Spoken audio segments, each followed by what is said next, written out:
Ladies and gentlemen, welcome back to the True Life Podcast. I hope everybody is having a beautiful day. I hope everybody gets to hear the birds singing and gets to see the sun shining and realize that we're all sort of a work in progress, which is a wonderful transition into my guest today, the one and only Dr. Abbie Maroño, a pioneer in the delicate art of decoding human behavior, a social engineer with the deftness to map not just networks, but the intricate pathways of the human mind. As both a scientist and practitioner, she's carved out a space where psychology meets influence, using her knowledge to navigate and empower the social landscape with precision. But perhaps Dr. Maroño's greatest feat isn't just in teaching us how to read others, it's in how she turns the mirror inward, urging us to confront the discomfort we often run from. Her groundbreaking Work in Progress, The Road to Empowerment, The Journey Through Shame, doesn't just offer a new perspective, it rewires the way we understand shame, empowerment, and ourselves. In a world that seeks to bulletproof its emotions, she reminds us that our vulnerability is not a weakness, but the key to unlocking authenticity. With a resume recognized by the US State Department, which placed her in the top 1% of her field internationally, Dr. Maroño brings a unique blend of scientific rigor and social insight. She's not just an observer of behavior, she's a master of influence and authenticity, engineering the delicate balance between the two. Today, we peel back the layers with a true architect of empowerment, one who doesn't just study human behavior, but builds bridges with it. Dr. Maroño, thank you for being here today. How are you? Thank you so much for having me and for such a warm introduction. I'm good. How are you? I am fantastic. Thank you very much. The new book you got coming out, Work in Progress, you know, I think it marries nicely with your TED Talk, which may have been a Yeah. precursor to that. And you really get into the ideas of shame and authenticity. And maybe you could just give us a little bit of background on how you end up writing this book. Yep. So it was very unexpected in my line of work, especially as the kind of person I was known as. So I work in information security. I was a professor in the UK, professor of psychology, forensic psychology. Mm. My background has always been dark psychology. So Ah, if you look at my research, it's, what creates a cannibal, the life history of serial killers, counterterrorism. There's a lot of really dark psych in there. I loved it. My PhD was in information elicitation, and I was funded by CREST, so Center for Research and Evidence and Security Threats. So I've always been on the security side, and always, when I would submit an ethics application, everybody would sweat. They're like, God, what is she going to be looking at? And I loved it. I was never into positive psych, and I'd always joke mm. with them and say, like, oh, you weak guys over there hugging each other while I'm looking at the criminal mind. And I was always, brought up in the way that no one is going to come and save you from your issues. Mm. My dad always taught me, if you're on the ground, get up.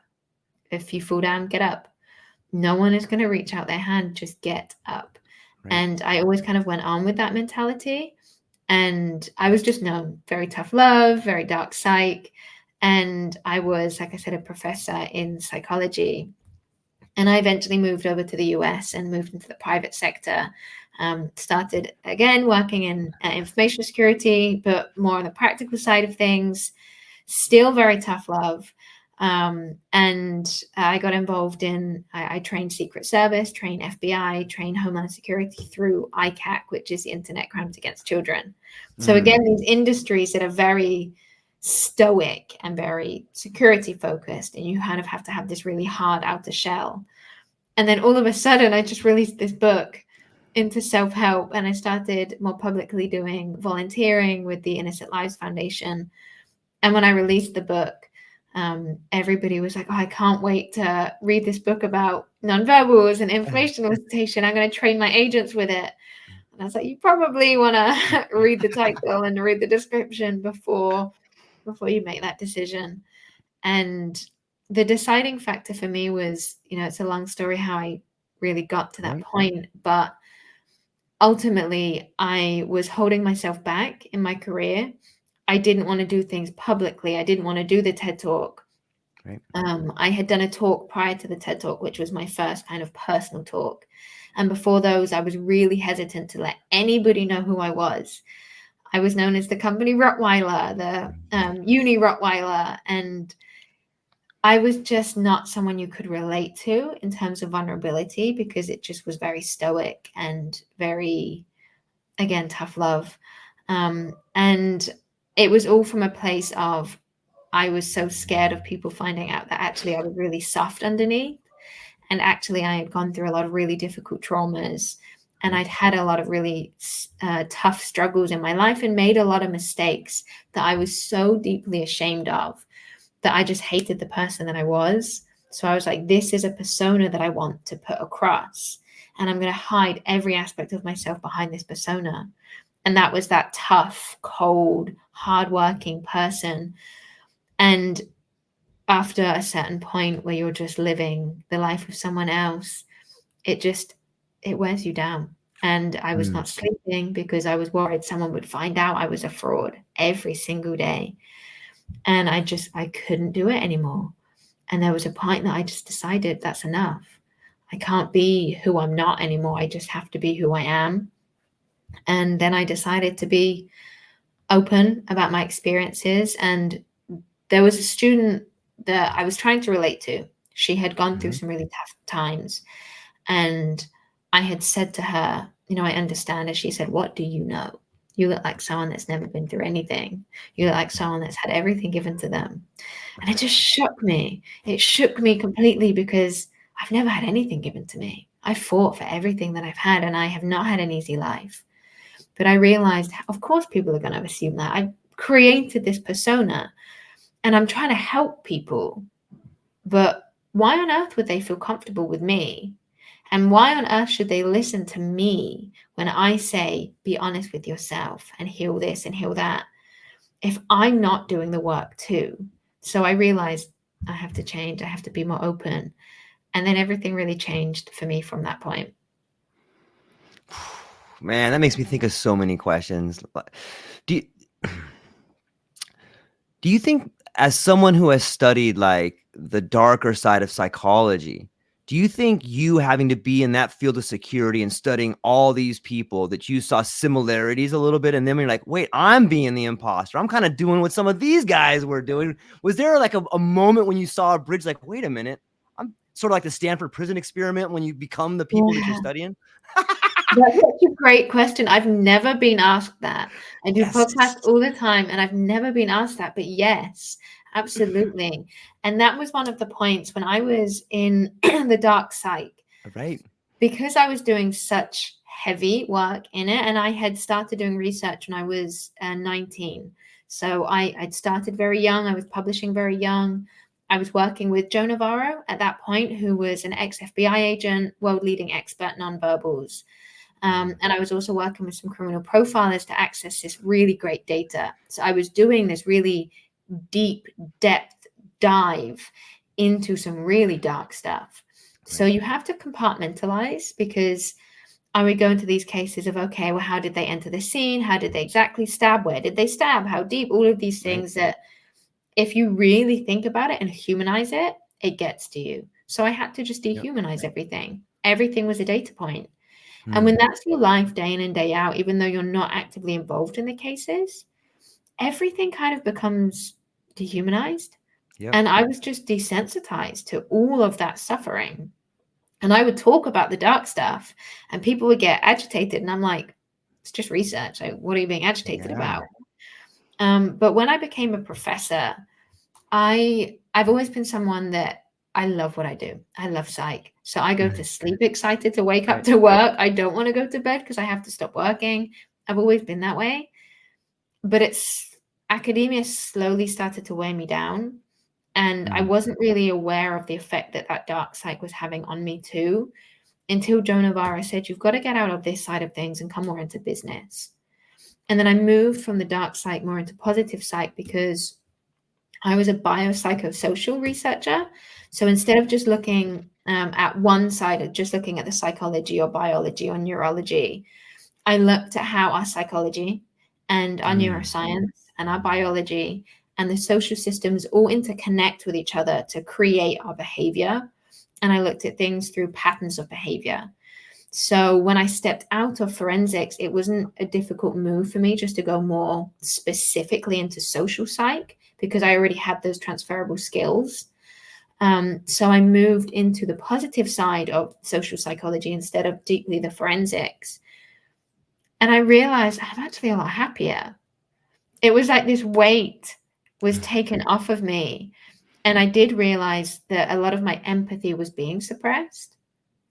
And I did it purposefully so I could get on with the work that I was doing. And it was when I stepped more into the positive side too that I learned a lot of really healthy coping mechanisms.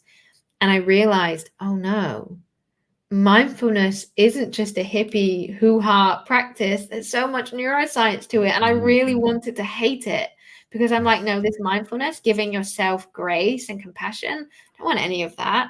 I want you to force yourself up in the morning, get to work, do it, work hard, no complaints, just power through it. And I realized, oh no, the science actually supports a softer approach. So as a scientist, you have to adapt your understanding. So I really made an effort to dive into positive psych, and I fell in love with it. And through positive psych, I engaged in a healing of my own traumas that I hadn't allowed myself to get into, because I was like, no, I've just got to be headstrong. I've got to power through it. Real strength is being cold and being heartless and just not letting anybody get to me. And it was just such a corrupt view of what healing is. And that positive psych really gave me the academic understanding that I could then put into practice into my own life. Wow. It's mind-blowing to think about all those different factors. And I didn't know you had such an extensive background in the biology of it and the social aspect of it. And so it helps me better understand the picture of who you are. Thank you for saying that. How, in your opinion, how much of our ideas about shame and maybe guilt and their relationship is biological versus cultural? Well, it's both. So shame is an internal signal. Every emotion is an internal signal. That's what they are. They're survival mechanisms. They say to us that something in us or something in our environment is either making us feel good or feel bad. Ultimately, that's it. And, what do we do about it? So when you feel anger, something is creating a sense of unjust. When you feel joy, something is making you feel good. When you feel happy, it's something you should repeat. They're very basic signals, but they're driven for our survival, so we know how to act. Shame, when we feel it, it's an internal signal that we are doing something that is conflicting with our sense of who we are, who we feel we should be, or who we want to be. You don't feel it's different than guilt. Say I behave in a way and I feel guilt. That might mean that I'm behaving in a way that's still in line with who I want to be, but I can still feel guilty. And maybe I hurt someone, I feel guilt, but I know that it was in line with who I am or who I want to be, and it was best for me. So I don't feel shame, just guilt. Shame is that I did something that really goes against that sense of self, because it is deeply, I feel flawed for that behavior. And so much of that is cultural, because our ideas of who we should be and who we want to be are culturally based. They're based on being part of the social group. We need our social groups to survive. We know that we're a social species, and much of that is cultural. So often when we behave in a way that is going against cultural norms, that's why we feel shame. But again, it's a survival mechanism, because when we feel shame, we're more likely to then change our behavior. Sorry, my cat is trying to come into the camera. That's awesome. Bring him in. I love cats. Ideally, he's moving my camera. Ironically, his name's Darwin, so maybe he heard the conversation. But so shame is that social driver. When we feel it, we go, okay, so I'm doing something that goes against either who I want to be or goes against this social standing. So if I correct it, I can then get back into the social group in the way that I need. So it really is a survival mechanism. So ultimately, it isn't actually a negative thing, but it feels like a negative thing, because it's actually helping us stay as who we are and ultimately stay within our social groups. But it tells us It tells us. So I'm so sorry they Minor, opened the it's door. no problem. But it reflects that, okay, well, I'm doing something going against my sense of self, and that doesn't feel nice. It doesn't feel nice to go, I'm not behaving in a way that I want to, because we then have to think about, well, why am I doing that? And usually underneath shame is a sense of pain. There's hurting, there's trauma, there's escapism, there's suppression, there's really deep, painful emotions that reflect on our sense of self. So it feels like we failed. And what happens, and this is where we change from positive shame to negative shame, Okay. is what happens is, in sense of going, this behavior is bad, this behavior is shameful, we turn it to, I am bad, I am shameful. And when we do that, and I say we take our emotions too personally, when we take our emotions personally and we say they tell us something about who we are as a person instead of what we are doing in that situation, it makes us feel like we're flawed. I'm not angry, I'm an angry person. I'm not scared, I'm a weak person. You know, it's not that I feel fearful, it's that I'm weak. I don't feel shame, I am flawed. And when we feel that we are flawed, it makes us feel like, well, what's the point changing? And what's the point growing? And what's the point even trying? Because I am flawed inside. So that's where it becomes negative. When we stop thinking of it as a signal and start thinking of it as a reflection of who we are and who we can be. It makes a lot of sense. I know for me, I struggled with the definitions and the understanding of the relationship between guilt and shame. So it's thank you for helping me see it in a better way. I think that's something people can learn from. I know I can. Shame seems like a double-edged sword, especially with your background. Like I can only imagine the power of shame, or like if you're analyzing someone who may have been on the dark side, like shame is probably used against a weapon against them for a long period of time, or maybe someone that's questioning them. Maybe you turn that, it's like kind of a double-edged sword, right? It can be wielded either way. Absolutely. Yes. And this is where a lot of cults come in. So the methodology to keep someone in a Let's cult talk is largely about that. shame. Yeah.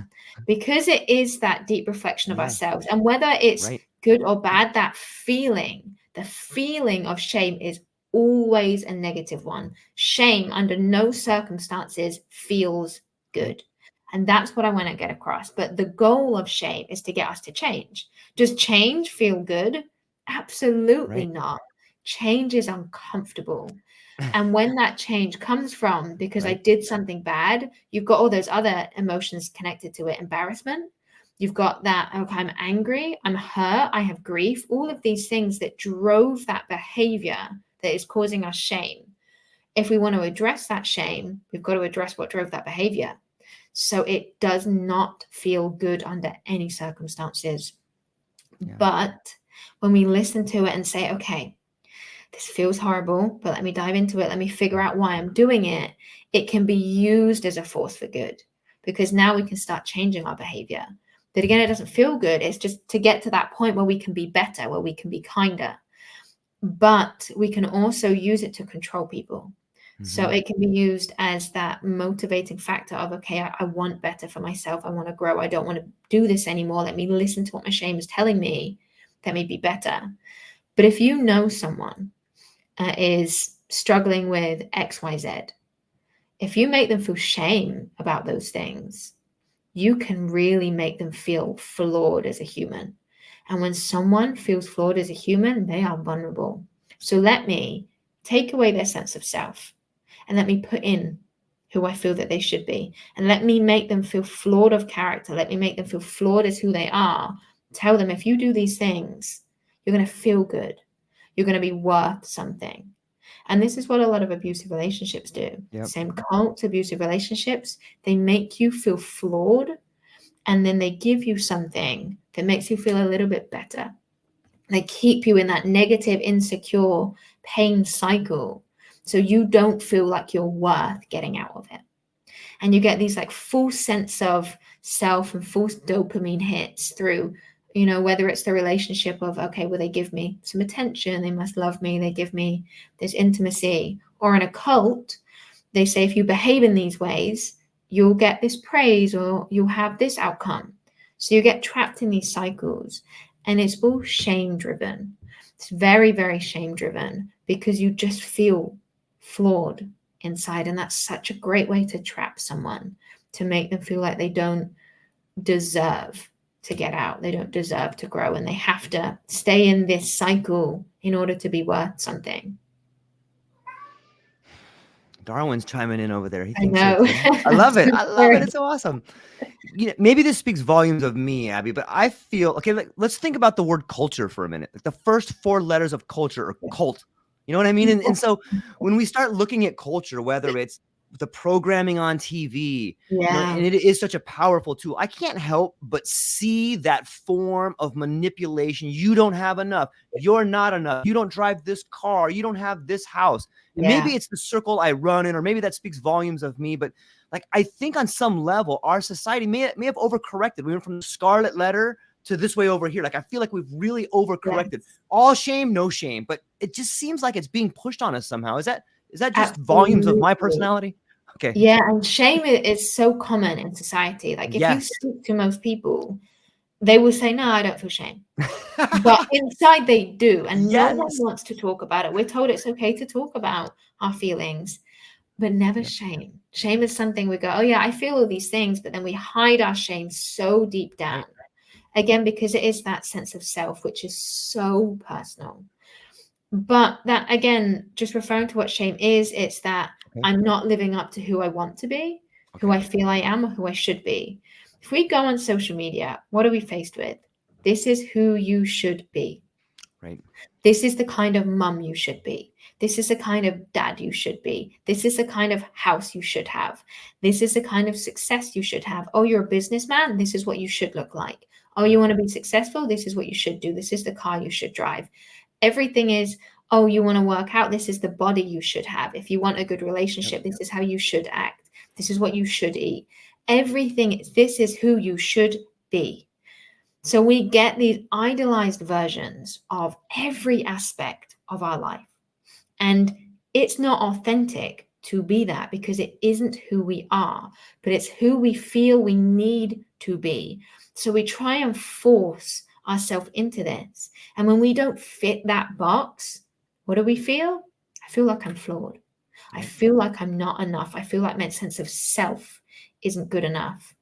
Where does shame come from? Feeling like we are not behaving in a way that is in line with that sense of self. So we set these unrealistic standards of who we should be. And so much of that is cultural driven. We're never going to meet them. So of course we feel shame. And often when we feel shame, we don't like to feel it because it is negative. Right. So we often try and escape it, or we suppress it. And we suppress our emotions. We behave in ways that we don't like. We suppress them, and we try and feel these negative emotions. The brain is saying, hey, feel me. And you go, no, I don't want to. Hey, feel me, don't want to. Feel me, don't want to. So eventually the brain gets tired and goes, fine, I won't feel anything then. And it mutes all emotions. So when we continue to suppress our negative emotions, because all of our emotions are felt in similar regions of the brain, we can't cherry pick what emotions we don't want to feel. So if we keep suppressing our negative emotions, ultimately we're going to suppress our positive emotions. We're going to feel numb. We're going to feel muted. We're not going to feel like ourselves. We're going to feel that dissociation. If we instead of suppress, we escape. I don't want to feel this, so I'm going to play video games all day. I'm going to go on social media all day. Or I'm going to drink. I'm going to do drugs. Or I'm going to have meaningless relationships constantly so I don't have to be alone with myself. Or I'm going to do this behavior to escape the feeling.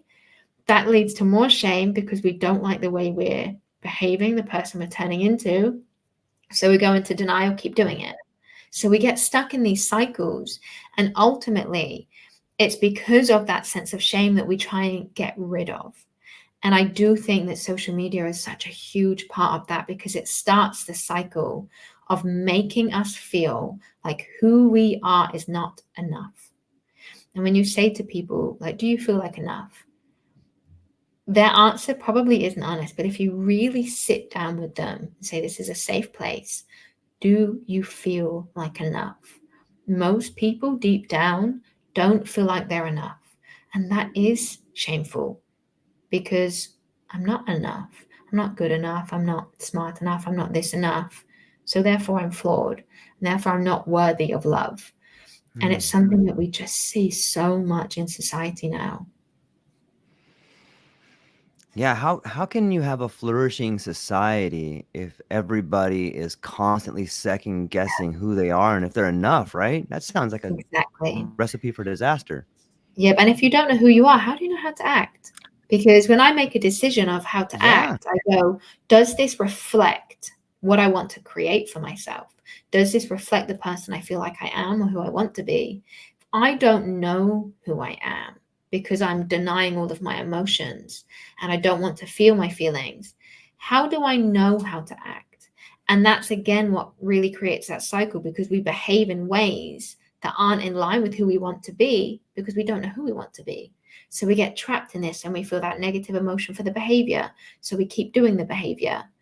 I remember speaking to an individual who was a recovering alcoholic, and it was for this nonprofit work that I was doing. And I spoke to him and I said, you know, what was the deciding factor for you to change? And why did you do it for so long? And his was the shame. And he said he felt so much shame for the things he had done that he had absolutely no choice but to keep doing them. Because he said when he stopped, he felt the consequences of his actions and he felt the deep shame. So he had to keep doing them because he had to escape that feeling.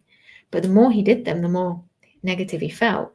So he said it just piled up and piled up and piled up, that the only way out that he saw was just to keep staying in this world of bad behavior. But eventually he got to that point where it was like he was so unhappy he was either going to kill himself or something huge had to change. And he said he had to deal with that mountain of shame. And if he had stopped and turned around earlier and just go, I'm going to face this, I'm going to deal with it, it would have been so much easier. But the more we escape, the more it feels impossible to start again. So we keep escaping. That's what I did for a really long time.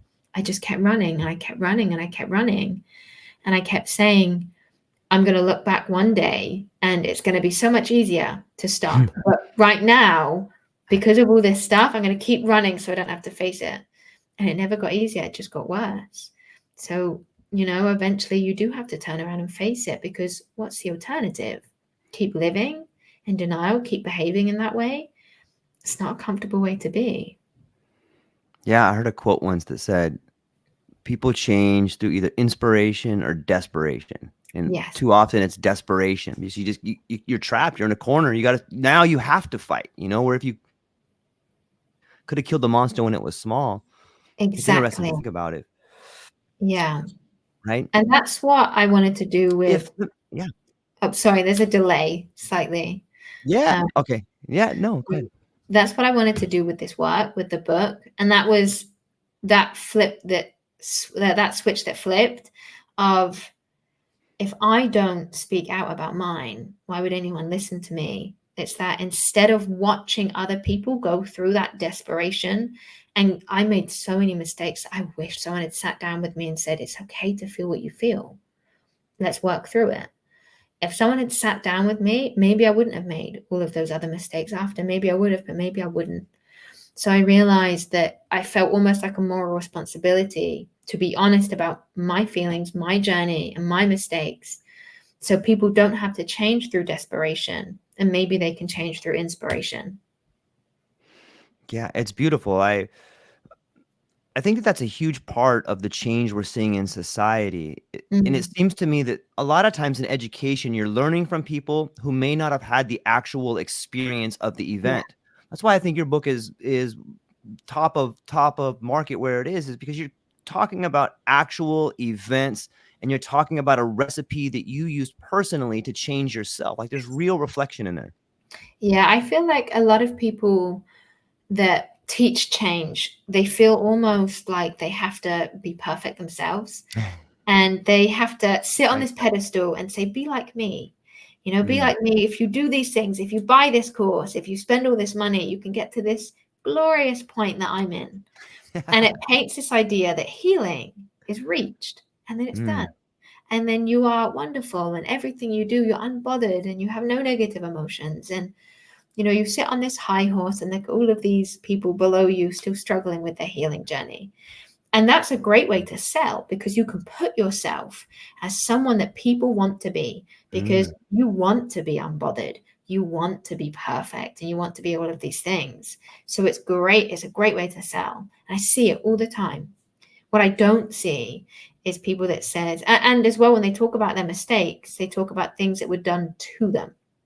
These things were out of my control. I feel shame for them, and I've healed from them, and people go, oh, amazing. Look what you've done. You've overcome. Rarely do they ever go, hey, I behaved badly for no other reason than I chose to. These are the consequences of my actions. They're the things we go, well, I don't forgive you for those things. So people hide those. And I just realized when I was reading those books, they weren't healing for me. They were great for like a short period of time, but actually they keep you in that shame cycle, because again, you're trying to reach this impenetrable goal. It's unrealistic. So I realized, again, when I'm teaching people how to heal, I'm teaching them the real raw science. But I'm not sat up there saying, hey, I'm done with my healing. I'm like, I still hurt inside sometimes. There's a lot of things in my life that I haven't fully healed, and I probably never will, because that's not how it's done. I'm not a perfect person. I'm not a completely unbothered, bulletproof person. Nobody is. Nobody is. And nobody should be sat on that pedestal saying, I'm completely done with the work. Listen to me. What we should be saying is, here is the science. Here is how you heal. Here is how every single day you make choices that make you feel better, and that are going to work towards a healthier version of you. But you're never going to be done, and you're never going to feel 100% perfect. No one ever will. That's just the human condition. The human condition is our emotions overwhelm us. They do sometimes. To say you're going to get rid of all of these negative feelings forever is just so unrealistic. It's about self-acceptance and self-understanding, and that is really it. I always say that empowerment for me is, you can't use me against me. I understand myself so deeply that I make choices in line with my moral compass, and I accept myself. Doesn't mean I think I'm perfect, doesn't mean that every behavior I do is perfect, but it means I accept them, and I recognize that I might not be perfect and there's areas for change. But if you reflect my behavior back to me, you can't hurt me with me. You can't hurt me with reflections of me, because I accept it. And that's empowerment. It isn't this, I'm so perfect and bulletproof. It's not that at all. It's just acceptance and understanding of oneself. Yeah, it's well said. In your TED Talk, which I recommend everybody go and check out, you spoke very candidly about drugs when you were a teenager. And I see in our world today, a lot of doctors are prescribing different kinds of antidepressants, which are probably just as, sometimes can be just as bad as street drugs. Yes. And I even talk a lot about psychedelics where I am, where people are helping each other. I'm curious to get maybe I know that's kind of a broad shot out the back window, but maybe you could speak a little bit about that relationship between drugs and psyche, and where you see that today. Yep. Again, I've never been asked this question, but this is a great question. Yeah. So my opinion is science-based, but seemingly controversial. Nice. And the thing is, antidepressants don't work in the way that they're not a cure. Because if they were a cure, you could take them, do a series of them, and then get off of them, and you're done. That's what it would be, a treatment. You're done. They don't work in that way. Neither do antidepressant, and neither do anti-anxiety meds. They don't work in that way. So it's not like you have an infection, you take antibiotics, infection's gone. You have depression, you take antidepressants for a couple of weeks, depression's gone. Doesn't work that way, because depression is very, very complicated. There is a biological aspect to it, but there's also a psychological and a behavioral. And the thing is, I'm not against antidepressants.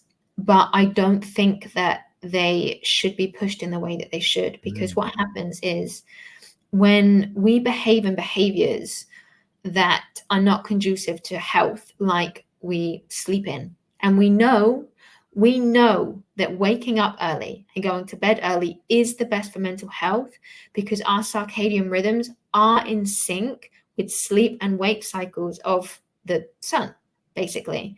Yeah. So our cortisol is in line with the sunrise, sundown. So are our hormones, so are our neurotransmitters. That's just the way that we're built. So having a good schedule, eating a good diet, because our microbiome is deeply, deeply connected to our brain through various systems, including our immune system and our vagal nerve, our vagal system. So our diet absolutely affects our mental health. And given most of our serotonin is produced in the gut and not the brain. And then we also know exercise is a huge factor to not just physical health, but psychological health. We know that our social networks are a huge factor to our physical health and our social health, emotional health, mental health. So much so that the parts of our brain that process physical pain process social pain. That's why after heartbreak, you get heart tension. So all of these things, the way that we live, also our passion, do we feel that our job is fulfilling? That is so tied to our mental health. Do we feel that we belong to a social group, to a network, to anything tied to our mental health? So all of these things have an effect. So there is also a biological effect. There's a neurotransmitter effect. That biological effect affects the psychological, which affects the behavioral. It's a system.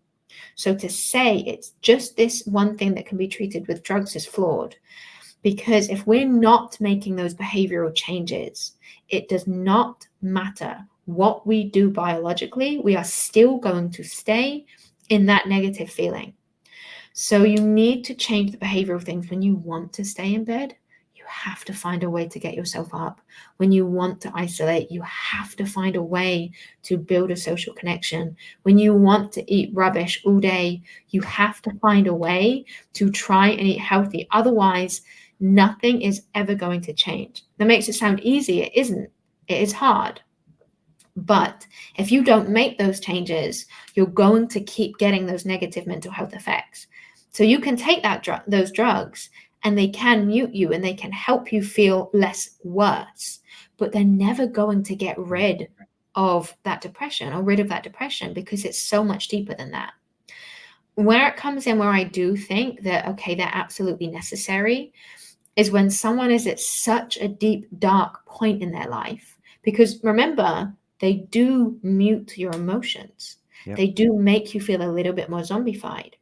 But when someone is at such a dark, painful point in their life, maybe something awful has happened, and their emotions are so overwhelming, they still need to do all of that work to address that behavioral component. But right at that point in their life, they are not able. So they might need that buffer, a few months, a year, however long they need to get themselves out of that dark, dark pit that they're in. Absolutely take those antidepressants to get yourself to a point where you can start addressing the behavior. Because ultimately, you are always going to feel that negative feeling until you address the behavior. And addressing that behavior often, why do I do these things? It's because of childhood trauma I haven't dealt with, because of relationship issues or attachment issues, all of these things that are really, really painful, that drive our behaviors, we need to get to. But we're not always mentally strong enough to start doing that work.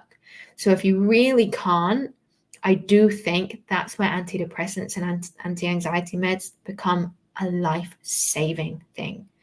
But we're so quick to go to them. That's the issue. We're so quick. I feel this horrible feeling. Why can't I get out of bed? If I take this tablet, maybe I can start getting out of bed. We're not addressing the real issue. We're treating the symptoms, not the cause. And again, that's what antidepressants treat, the symptoms. That's what they are designed to do. Treat the symptoms. It's you that has to treat the cause, but sometimes treating the symptoms can be life-saving. You just have to decide whether that's right for you. And I just don't think that it's right for as many people as the people that go to it so quickly. Yeah, it's well said. I think that whole idea not only addresses the idea of antidepressants, but I think what you said addresses the idea of addiction. So much Yeah, masking, like we don't really solve the problem. absolutely. And like that's part of the thing with shame. Like we see this Ariadne thread that's running through all of these emotions. And have you looked at the world of psychedelics, where I have some really cool people that I would love you to meet that have found a way to see or feel a different state of awareness? And I think that's similar in what you're in some of the through points in your book. Like you have to Yeah. find a way. Like you have to be aware of what this means. You have to be aware that maybe it's not your fault, or maybe you're aware you can't do it. And if you can see things without shame, then you can move past it instead of running from it. What is your have Yeah. you looked into the psychedelic movement at all? Yes. So psychedelics are really great for healing, and they're very misunderstood. Agreed. And there's been a lot of really great research in recent years to show that psychedelics are so effective because they actually help us create new pathways. They are Yep. great for neuroplasticity, and neuroplasticity is everything we need to change behavior, to create new pathways, to grow, to undo patterns that keep us locked in habits.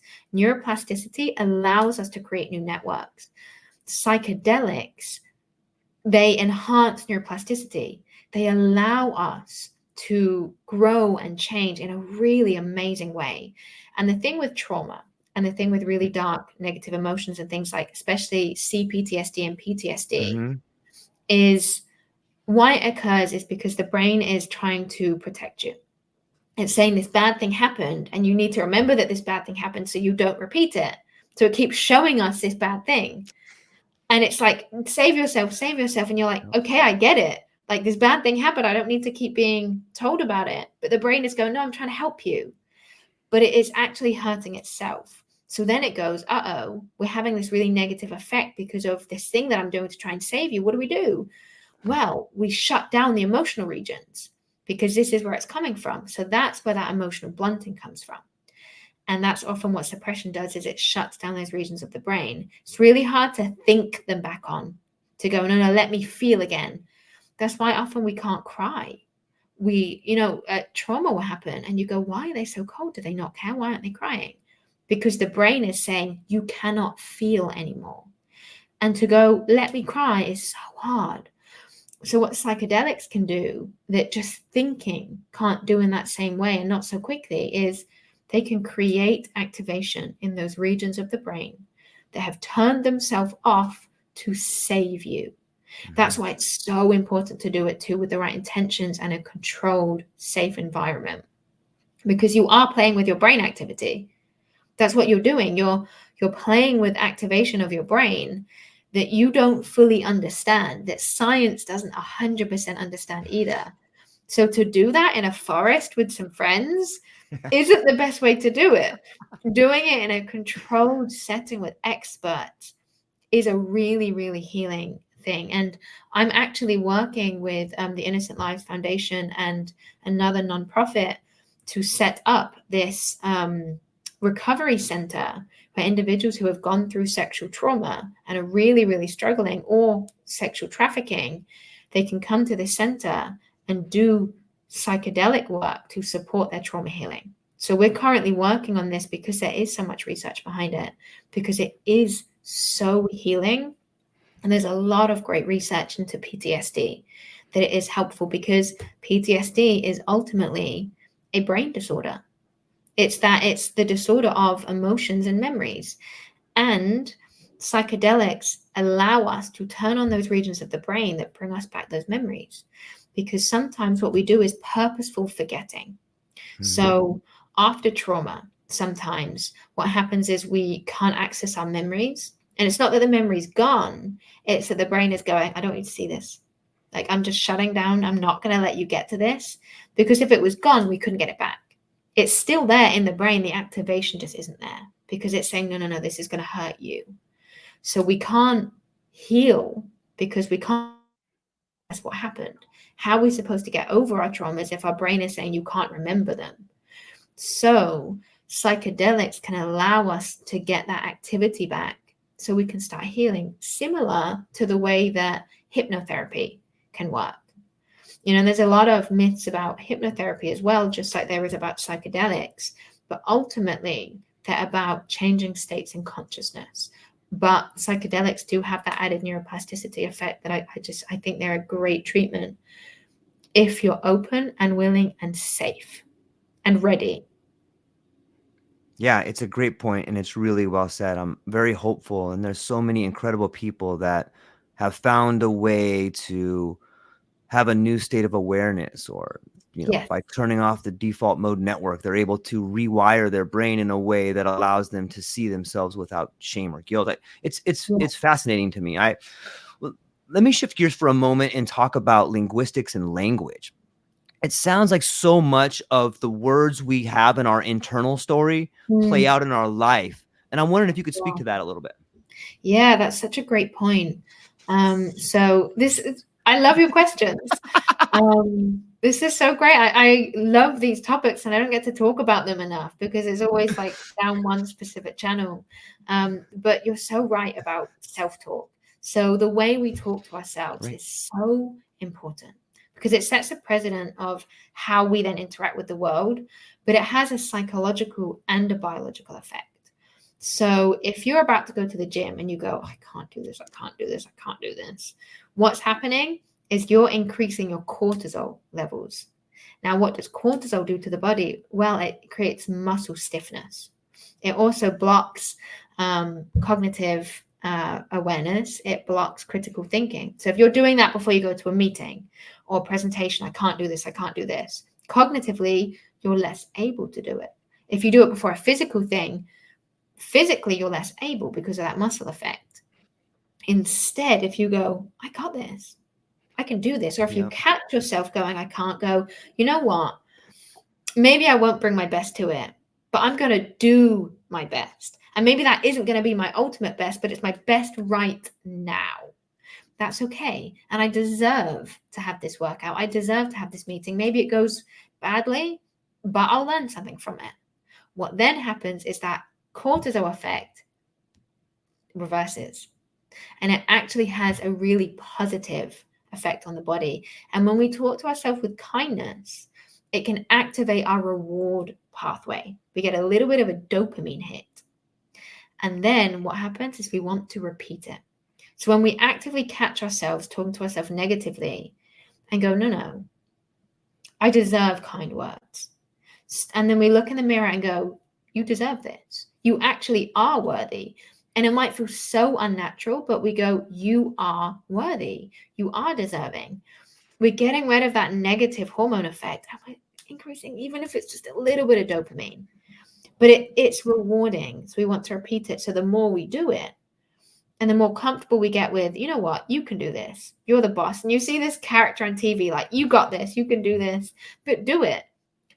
Hype yourself up before a meeting, before a game, before whatever it is that you're about to do, because you will start to create that cycle of reward. You'll start to do it more.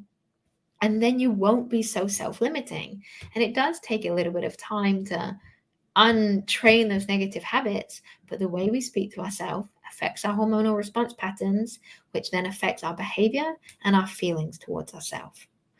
So start to break that cycle. And again, you're not going to go, you can do this, and then suddenly be like, wow, all of my insecurities are gone, I suddenly feel great. Of course not. It's a nudge in the right direction. But small moves in the right direction, when you look back, eventually you've come really far. But self-talk is a really, really key push for that. It's so true. And blending all of this together on some ways, in your TED Talk, you spoke about having to look at yourself in the mirror, and whether that's an actual thing you did, but I'm sure that you've done it multiple times, or whether it's something we just use as a figure of speech, or whether it's something you do on a psychedelic journey, like looking into the mirror and just staring at yourself for a while. And maybe you flirt with yourself, like, hey, George, you're looking pretty good today, or like, hey, man, you got some work you need to do, George. But really, it's such an incredible tool to use. And I would recommend people do that. Look in the mirror and have a conversation with yourself. Maybe you could talk about looking in the mirror, whether virtually or verbally Yeah. or actually? Well, there's two things on that. Okay. One, the point where I decided that my shame was so overwhelming, it was physically looking in the mirror. I remember I was on this Right. trip, and it was when I was 16 years old, and I was away with an old friend, and I was coming out of a drug addiction, and I didn't realize I was addicted at that point. And I had been away for a couple of days, and I was sweating, and I was being sick, and I was shaking. And I looked at myself in the mirror, and I'd been kicked out of my home, my dad's home, my mom's home. They didn't know I was living with a friend, kicked out of college. I was in bad relationships that had just ended, and all of these things had come to bear. And I was looking at myself in the mirror physically, and I didn't recognize the person looking back at me. And I looked at it, and I realized this person is going to die. And I'm 16 years old, and I'm addicted to drugs, and a lot of really serious drugs. And I just looked at this person, and I'm like, this isn't someone that I like looking at. And I said, that's enough. That's it. From that point, I never did those drugs again. And everything from that point changed because I physically hated the person looking back at me. Now, that wasn't my empowering moment. That was my overwhelming shame moment. My empowerment moment came many, many years later, and it was drips and drabs, and it was slow. There was no big empowering moment for me. But when it came to later on, in terms of speaking to myself nicely and healing, I've always been someone that's been very self-critical. And I learned it from my mum. Everything I did wasn't enough. You know, she wanted me to be skinnier. She wanted me to be prettier. If I drank, I was a mess and a disappointment. If I didn't, I was a prude. If I studied, I was a nerd. If I didn't study, I was a failure, and everything was just not enough. So I always was very self-critical. And I would always look in the mirror, and from top to bottom, I could name hundreds of things I wanted to change about myself, from like the freckles on the back of my hand to the shape of my eye, the shape of my lip, you know, every single aspect of my appearance I just hated. And I thought that was normal. And I remember speaking to my sister about it, because when I would get into these very low states, I just wouldn't look in the mirror for days. And my sister said to me, when you look in the mirror, what do you do? And I said, I can't, because all I see is everything I want to change. And she said, when you look in the mirror, I want you to actively look for things you like. And if you don't find them, keep looking, keep looking. And she said, you can't turn from that mirror until you list 3 things you like about yourself, and do it every day. And it sounds like a really ridiculous practice, but looking in the mirror, and whether it's like, I love my ambition, I love my drive, or I love the shape of my collarbone or my cheekbones, or whatever it is for you, whether it's physical or emotional or something, like I love the way I treat people. Look in the mirror and actively look for things you like about yourself, because we physically turn away from ourselves just like we do emotionally. So there's that real physically looking in the mirror factor that does come into play. But then metaphorically, reflecting on yourself is that not just what did I do, but why did I do it?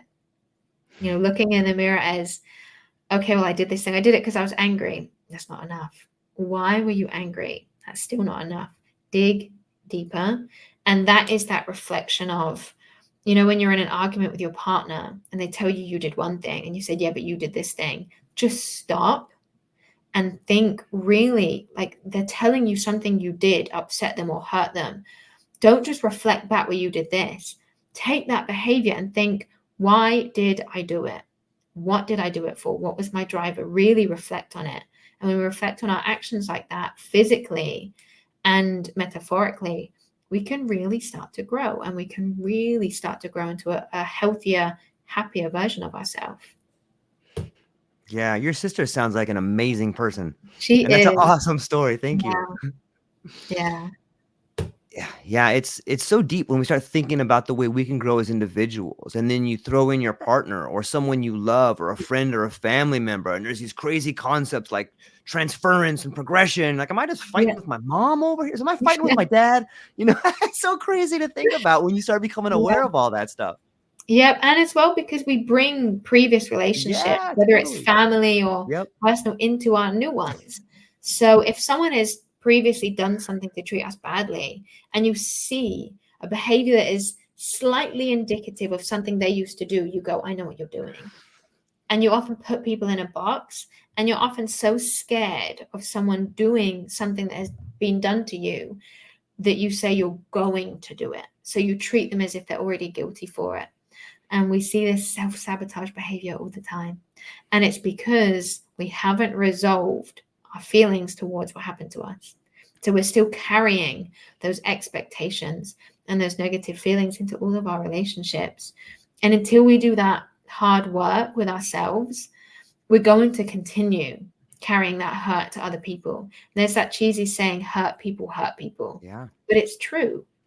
Because you may get into something, say it's a romantic relationship, and we go, you're going to leave me, you're going to hurt me, so I'm going to get really emotionally invested, and then I'm going to leave you because I know you're going to hurt me. And then what do? We leave people behind worse off for how we found them. And now they're hurt. And now they're struggling because they don't understand your behavior. And they don't understand your behavior because you don't understand your behavior. And then you leave a hurt person who, if they don't deal with that trauma and that hurt, they're going to hurt someone else. So we've gone into this society, and especially because we're told you can't talk about shame, people are suppressing their feelings, and we're listening to these influencers online talking about being bulletproof and giving all this toxic, horrible advice that we then take personally and we put into our lives, and everybody's just treating each other badly. So everybody's just hurting each other.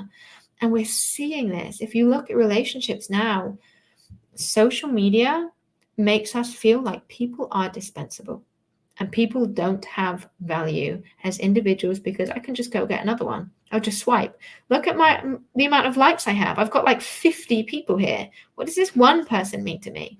So we treat them like a catalog. Yep. And that is painful. So as a society with these expectations and things like dating apps and social media, we're kind of taking away people's sense of value and individuality and real sense of worth because we're just making them feel like, well, you're not anything special. Look at all these options I have. And that could be friendships too, as well as, you're not successful because look at all these other people that have more than you do. So again, it's this, I'm not enough. I'm not worthy. So we're really encouraging this lack of discussion of the real true science of emotions and vulnerability. And then we're also making people feel like they're not enough at the same time. So of course, we're going to have this societal shift of everybody just feels like they're not enough. And until we start breaking that cycle, dealing with our emotions and being more vulnerable and honest and open, it's just going to keep getting worse. It's true. Dr. Abbie, you're amazing. I walked you right up to the hour line right here, and I think I got through one of the 20 questions that I had kind of written in here. So it's a sign of a fantastic conversation in my part. I get so thrilled in speaking with people where conversations flow so naturally, and I'm really thankful for that. And if people listening to this heard this conversation and they're inspired, go down to the show notes and check out the book. But Dr. Abbie, before I let you go, where can people find you? What do you have coming up, and what are you excited about? You can find me on my website, which is just abbieMaroño.com, Dr. Abbie Official on Instagram, and then just Dr. Abbie Maroño on LinkedIn. I am very excited I have 3 books coming out, 3 new books, 2 kids' books, and all of the profits for the kids' books for life will be permanently donated to the Innocent Lives Foundation. And they are for parents that want to teach their kids safety behaviors in a way that doesn't feel like teaching them safety behaviors. It's in fun stories, get them to model safety behaviors. Yeah. And then June of next year, I have a book coming out called The Upper Hand, which is an influence book. It's a framework for human decision-making, social influence, and elicitation. So I'm very excited about that. And I've got some speeches coming up, but everything can be found on abbieMaroño.com.